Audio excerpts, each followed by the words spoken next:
À ce jour, les villes abritent plus de la moitié de la population mondiale.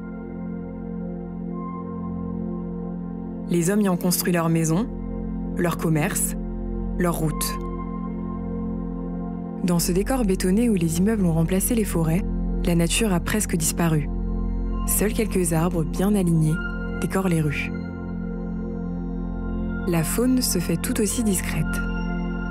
Rares sont ceux, comme les pigeons et les corneilles, qui ont réussi à s'acclimater à cet environnement.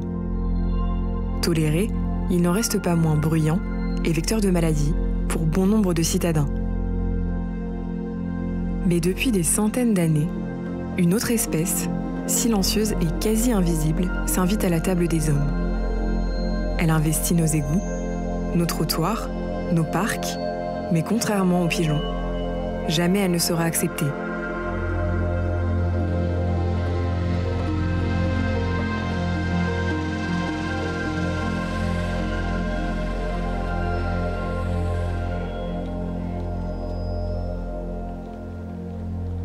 C'est dans ce parc parisien qu'une colonie de rats bruns, aussi appelée surmulots, s'est installée.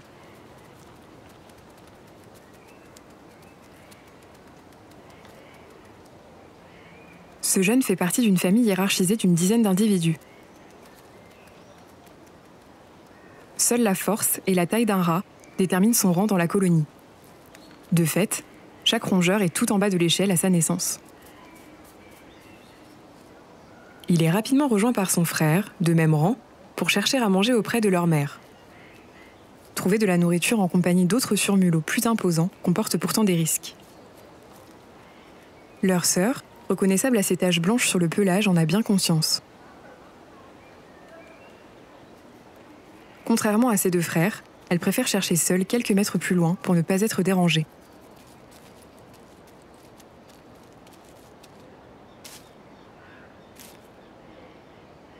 Les rats sont omnivores et mangent l'équivalent de 10% de leur poids par jour. Les déchets abandonnés par les humains étant assez rares dans cette partie du parc, la femelle devra se contenter de vers de terre ou de quelques graines enfouies dans le sol.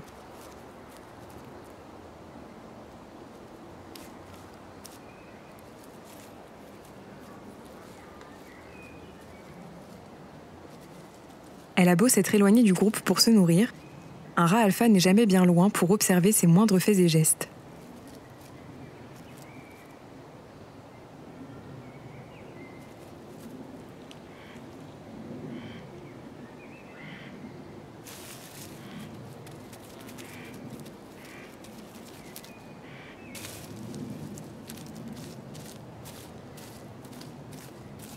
Ces affrontements sont très fréquents chez les surmulots.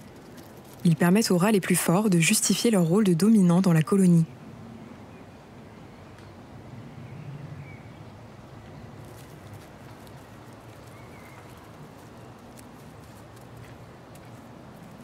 Le traitement est le même pour ces deux frères qui n'auront pas réussi à se mettre quelque chose sous la dent aujourd'hui.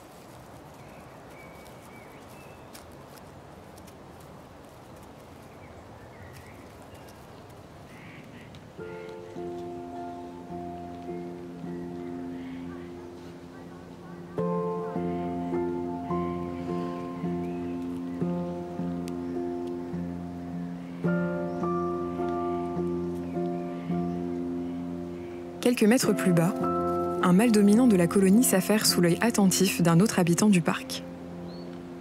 Le félin observe depuis de longues minutes les allers et retours du rongeur, qui ne semble pas l'avoir remarqué.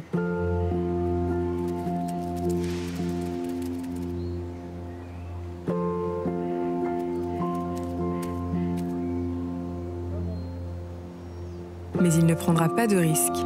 Les surmulots sont trop gros et trop rapides pour lui. Il pourrait même le blesser. Le rat peut donc continuer son activité sans risque et ainsi ramener des feuilles au terrier pour renouveler la litière de son lit.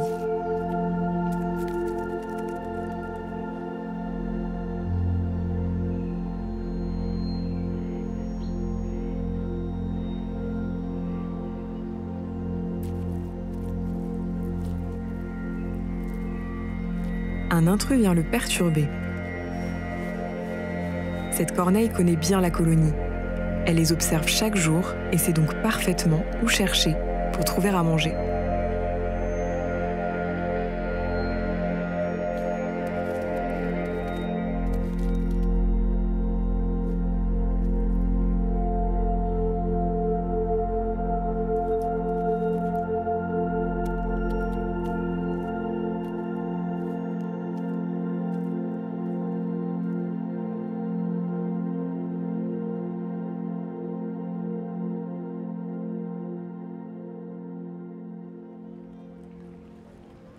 Les rats passent une bonne partie de leur temps dans leur terrier construit sous cette pente.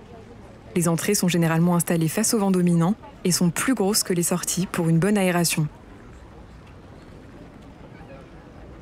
Des tunnels assez étroits ont été creusés pour rejoindre les différentes parties du terrier.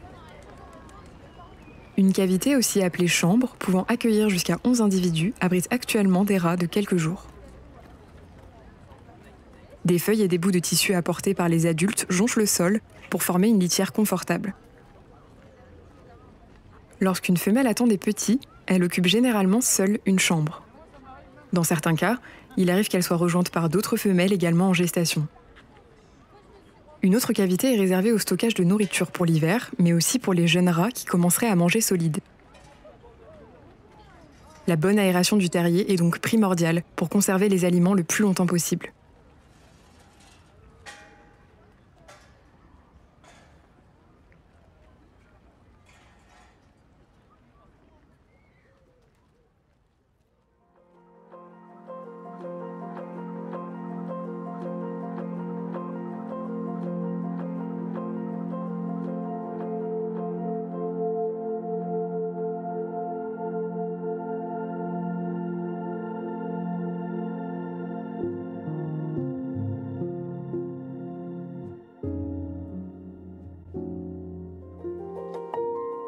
À la nuit tombée, l'un des jeunes frères de la colonie s'aventure en dehors du parc, mais cela n'a rien d'une balade. Un rat ne se balade jamais. N'ayant pu réussir à trouver sa place dans le groupe, il choisit de partir pour tenter sa chance ailleurs et ainsi construire sa propre colonie. Le rongeur rase les murs par sécurité, dans la crainte instinctive d'un prédateur. Serpents, chouettes et autres rapaces se font pourtant rares en ville.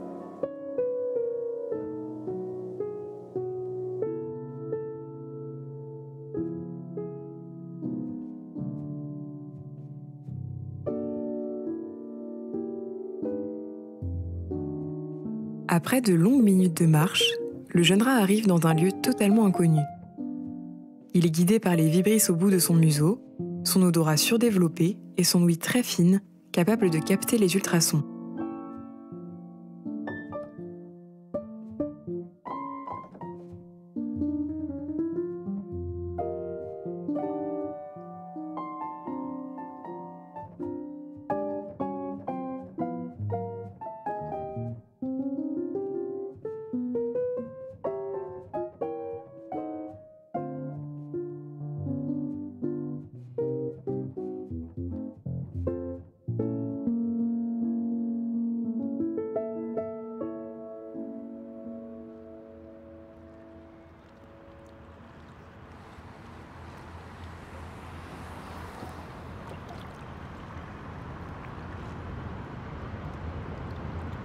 Ce terrain de jeu proche du fleuve semble idéal pour s'installer.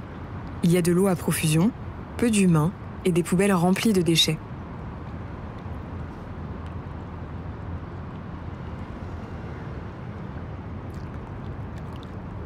Désert d'apparence, l'endroit est pourtant déjà occupé par d'autres rats bruns. Un à un, ils sortent de cette plaque de béton cassé, seul obstacle séparant le monde des hommes aux leurs. Comme eux, près de 80% des surmulots en ville ont élu domicile dans les égouts et sortent durant la nuit pour se nourrir.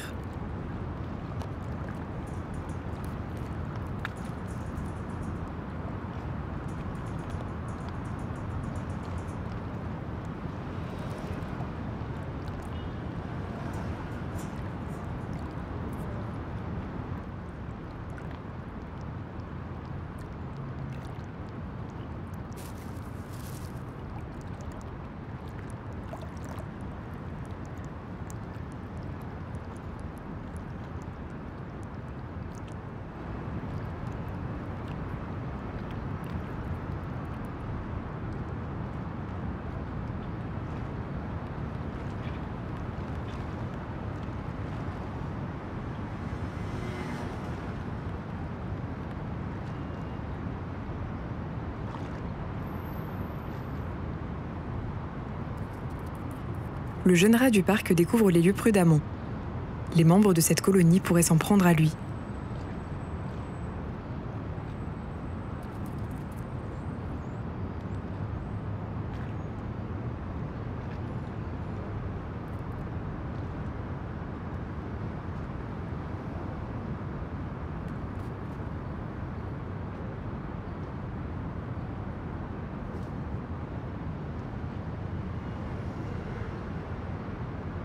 La faim le pousse pourtant à continuer malgré les risques.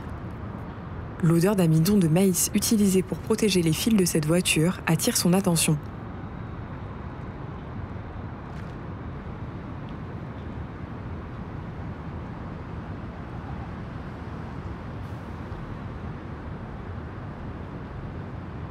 Ce ne sera pas suffisant s'il veut manger à sa faim.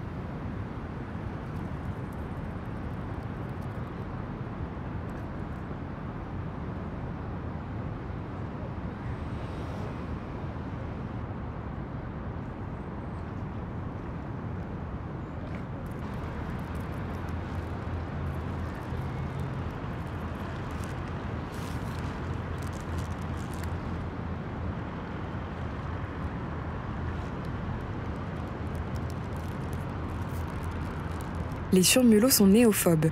Ils sont réticents à expérimenter quelque chose de nouveau dans leur environnement, particulièrement avec la nourriture. Ce n'est visiblement pas le cas pour les individus de cette colonie, habitués à trouver dans ces poubelles de nouveaux déchets chaque jour.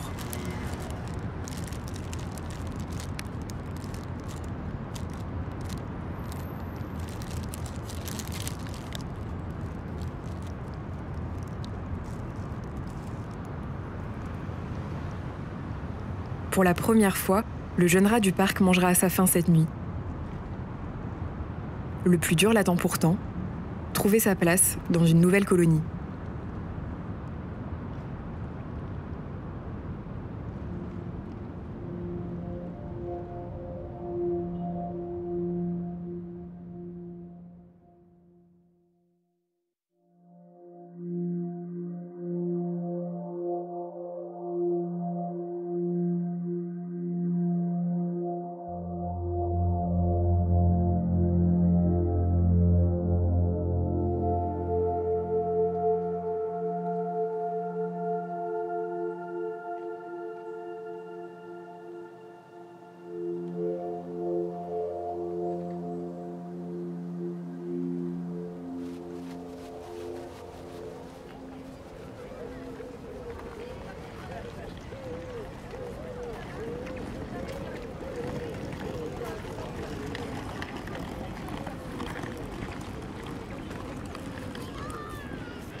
Les journées passent et se ressemblent pour les rats du parc. Le jeune mâle surmulot ayant perdu son frère la nuit passée a toujours autant de mal à se nourrir correctement. Les agressions répétées des adultes l'ont poussé à continuer ses recherches loin du terrier.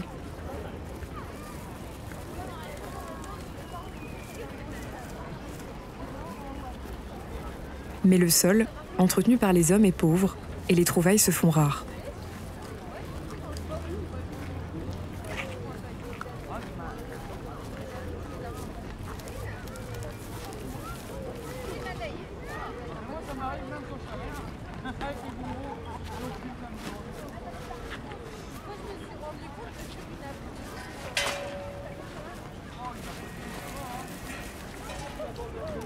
Les quelques graines trouvées ici et là ne seront pas suffisantes pour assurer sa survie. Il doit prendre des risques.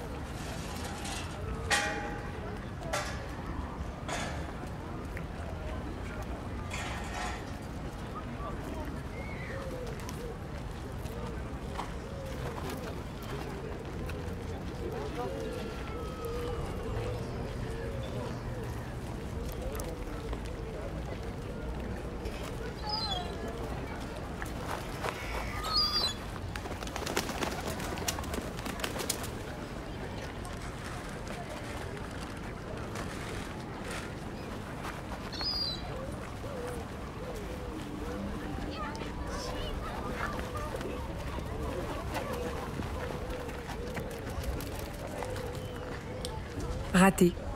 C'est un nouvel échec pour le mâle, qui reprend la route du terrier.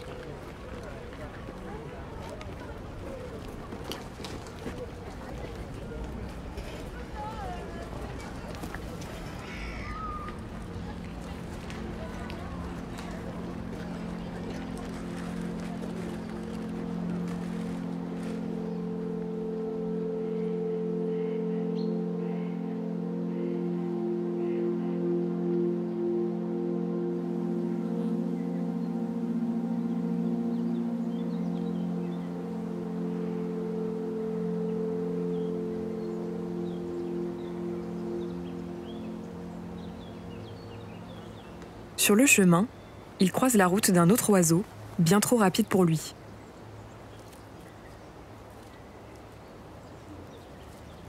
Et il n'est pas le seul à avoir remarqué cette femelle rouge-gorge.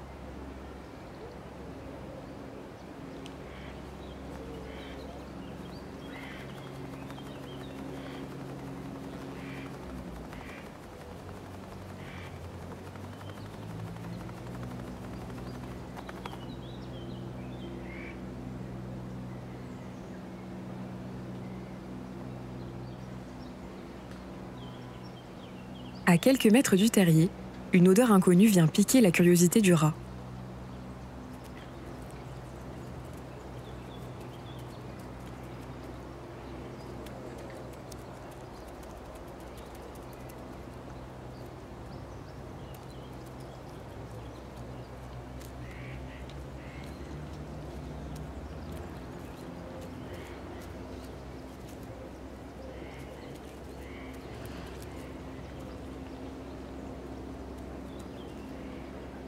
Un piège a été installé dans la journée par les agents du parc.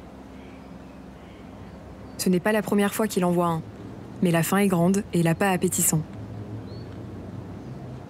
La méfiance du rat est mise à l'épreuve.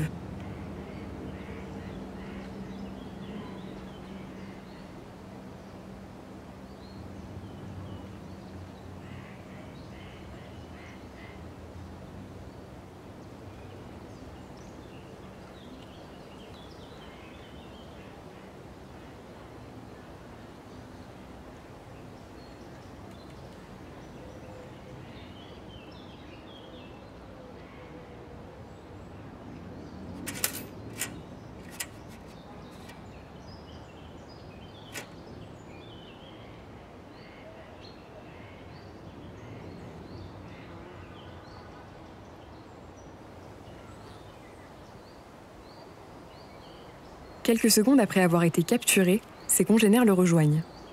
Aucun cri de détresse n'a pourtant été émis par le prisonnier. Les surmulots ne peuvent pas communiquer entre eux, mais sont capables, dans certaines situations, d'émettre des ultrasons basse fréquence, inaudibles pour l'homme. Les membres de la colonie tentent de l'aider comme ils le peuvent.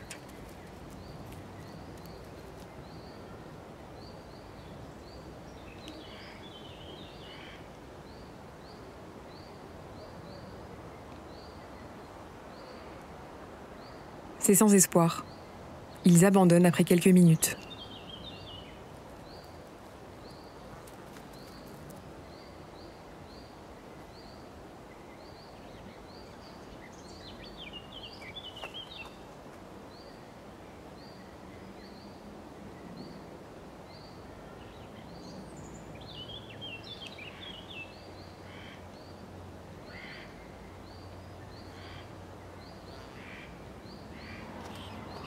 Comme chaque soir, les agents du parc relèvent les pièges.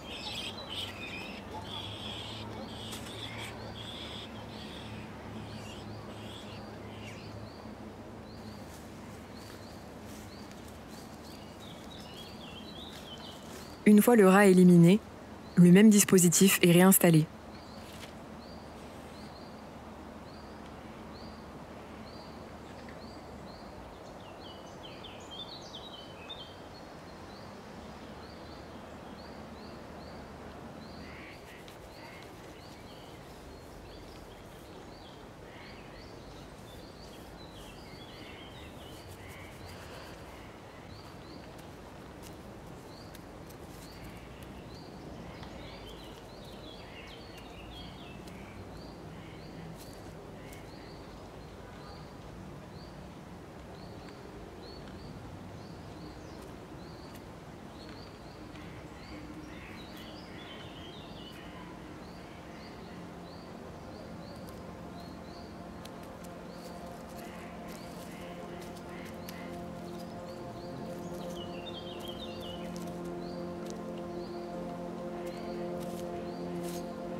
Ils inspectent la boîte, reconnaissent l'odeur, la sensation du métal froid.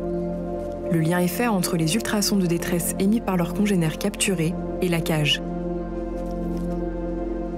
La jeune femelle aura perdu ses 2 frères en quelques jours. Ce dernier événement aura pourtant servi de leçon aux surmulots. Plus aucun rat de la colonie ne se fera prendre.